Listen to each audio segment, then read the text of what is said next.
안녕하세요. 저는 소설가 김홍정입니다.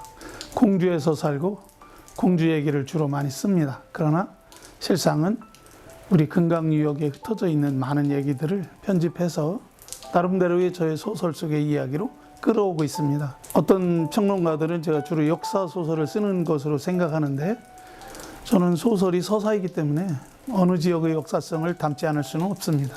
그럼에도 불구하고 굳이 역사 소설이라고 말한다면 저의 작품들 가운데 상당수가 그렇게 반영되어 있다고 볼 수 있고요. 그 이번에 발표한 루도비코 이 사람들도 역시 역사 소설이 한 범주에 들어간다, 그렇게 볼 수 있겠습니다. 제가 그동안 써온 역사 소설은 그 실제 역사에 관련된 내용으로 연결시킨 사건들을 중심으로 쓰고 있습니다. 그런 측면에서 보면 루도비코 이 사람들도 크게 다를 것은 없습니다. 다만 루도비코 이 사람들은 이번에 주로 초기 천주교의 선교 과정에서 벌어진 순교와, 그리고 순교하지 못하고 배교하고 돌아서서 울었던 많은 평범한 신자들의 이야기를 담으려고 노력했다 하는 것을 말씀드리고요. 또 한 가지는 우리 천주교 교회사에서 가장 궁금하게 여겨지고 있는 정약용 선생의 천주교와의 관련성이 어떤 것인가 하는 것을 집중적으로 조명해서 이존창 사도와 정약용 선생과의 관계를 제가 파헤쳤다고도 볼 수 있겠습니다. 다만 이번 소설에 나오는 그들의 관계가 진짜 실제의 사실이냐? 그거는 아닐 것입니다. 왜냐하면 역사서 속에 나오는 얘기를 근거로 해서 작가의 상상력이 압도적으로 반영되어 있다고 볼 수 있습니다. 역사소설이라고 해서 객관적인 사료의 근거는 하지만 그것에 따라가지는 않습니다. 소설가는 나름대로의 상상을 통해서 자기가 준비해온 그 이야기들을 만들어내는 것이기 때문에 그렇습니다.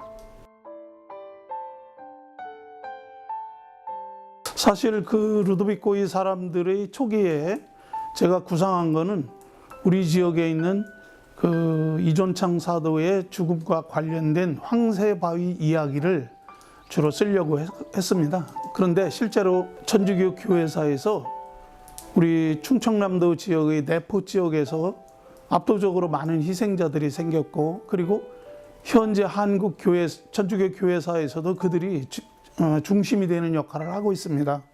다만 제가 이번 소설에서 끊임없이 교정하고 수정하고 하는 과정에서 5년이라는 시간이 지났는데, 그것은 제가 쓰는 소설들이 객관적 사실에만 근거하지 않기 때문에 그렇습니다. 그렇다고 해서 저의 상상력이 그들의 살아왔던 삶의 실제를 훼손하거나 의도적으로 왜곡하거나, 혹은 저의 상상력에 의해서 그들의 삶 자체가 가지고 있는 가치가 폄하되는 그러한 것을 피하기 위해서 끊임없이 수정하는 과정을 거쳤습니다.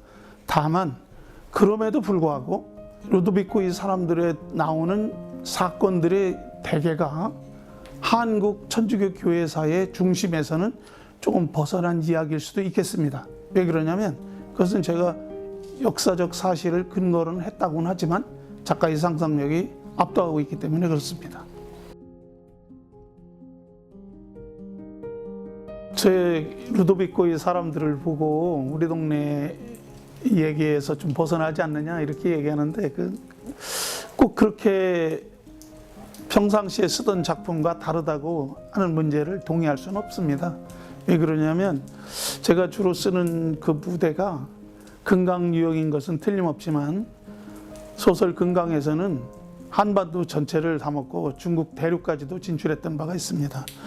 근데 가장 중요한 거는 제가 그 어느 한 지역의 특성적인 이야기가 실제로는 다른 지역의 사람들에게 보편적인 삶에도 다 함께 적용되어지는 것이기 때문에 확산의 의미에서 본다라고 하면 크게 잘못될 것은 없을 것 같습니다.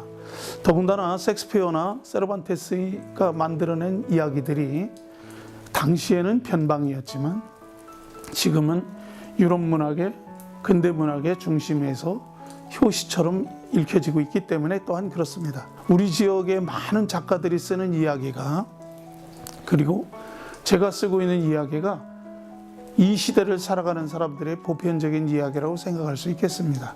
또한 저는 이 소설 루도비코의 사람들을 쓰면서 전국에 흩어져 있는 성지들을 방문했습니다.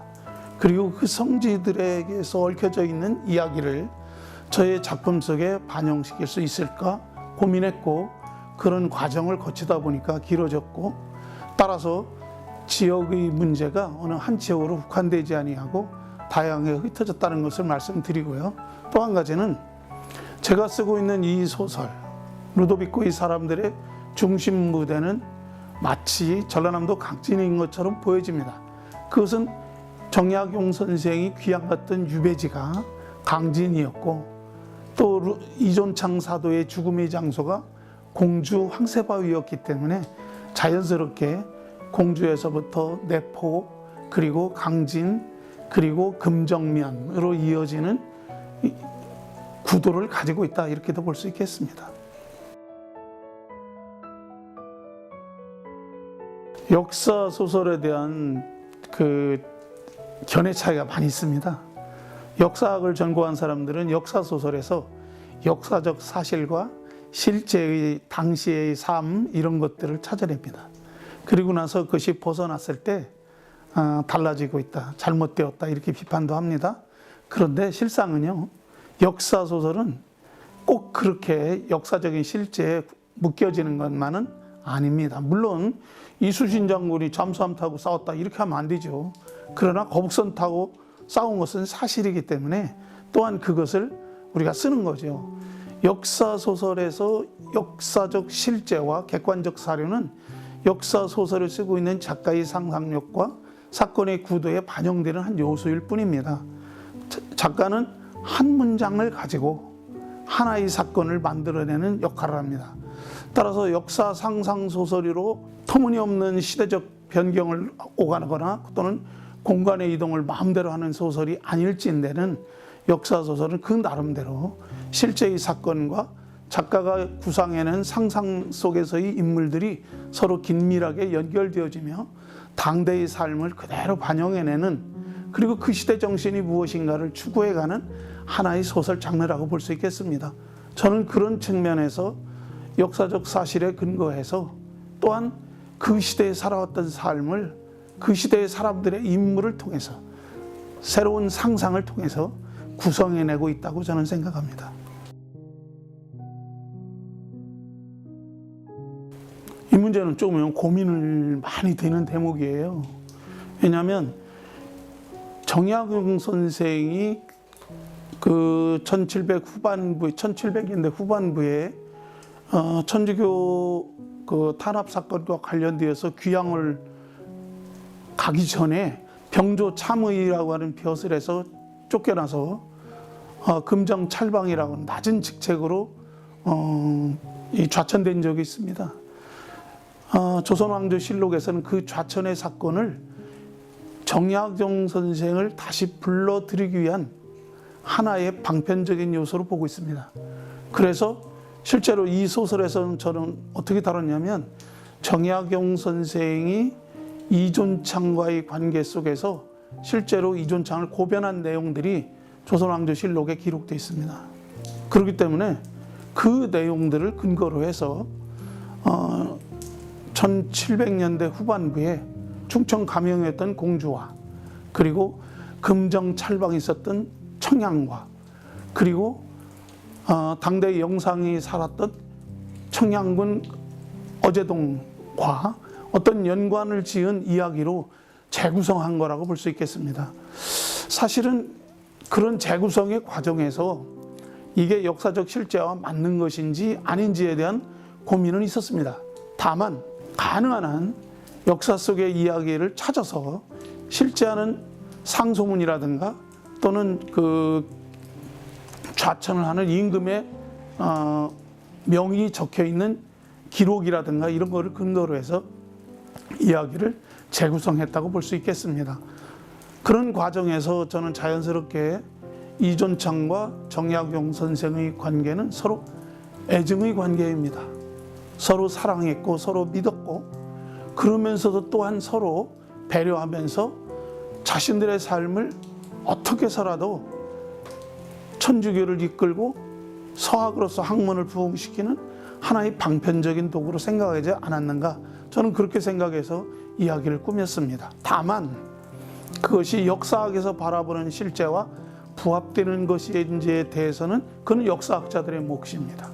소설가는 소설 속에서 그 등장인물들이 가지고 있는 내적 갈등과, 그리고 그들 사이에서 벌어지는 서로의 배려, 그리고 어떤 사안을 결정적으로 이뤄내지 못하는 그 안타까운 마음들을 그려내는 인간적인 갈등, 이런 휴머니즘을 그려내는데 중심을 두었다고 볼 수 있겠습니다. 제가 잘 알고 있는 곳입니다. 금강유역. 그리고 이 금강유역은 백제시대 이전부터, 그러니까 삼한시대의 마한의 땅이었고, 백제의 땅이었고, 그리고 고려 조선을 거쳐오는 격동기에 단 한 번도 역사 속에서 벗어난 것이 없는 그러한 대립과 갈등, 희생과 좌절, 그리고 피해를 많이 본 그런 지역입니다. 6.25 전쟁 중에서도 금강전투가 너무도 치열해서 많은 피해자가 양쪽에서 나옵니다.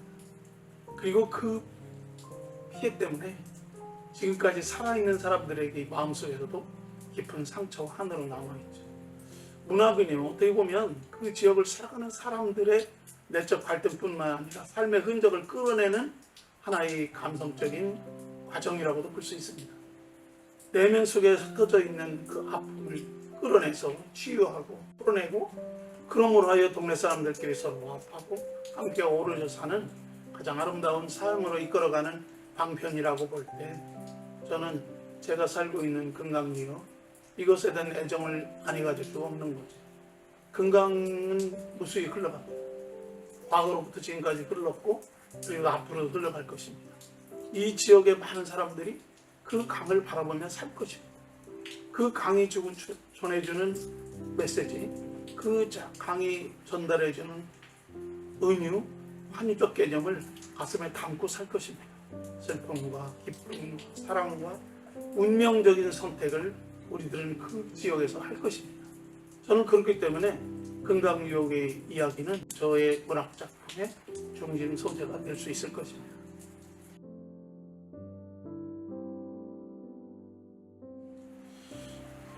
이 책 루도비코의 사람들은 영웅의 이야기가 아닙니다. 순교자들의 이야기도 아닙니다. 어찌 보면은 순교하지 못하고 뒤로 물러섰던 사람들의 이야기일 수도 있겠습니다. 현실을 살아가는 우리가 가끔씩은 자신이 결정하고 살아가고 싶었던 이야기를 제대로 하지 못하고 사는 경우도 많이 있습니다. 근데 그렇다고 해서 우리가 절망하거나 물러서서 슬퍼하거나 할 필요는 없는 것 같습니다.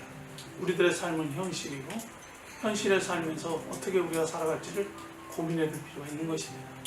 저는 그런 측면에서 독자님들께 루도비코의 사람들 일독을 권합니다. 그리고 느낀 바가 혹시 있으시면 다른 분들에게도 권해주시기를 부탁드리겠습니다. 고맙습니다.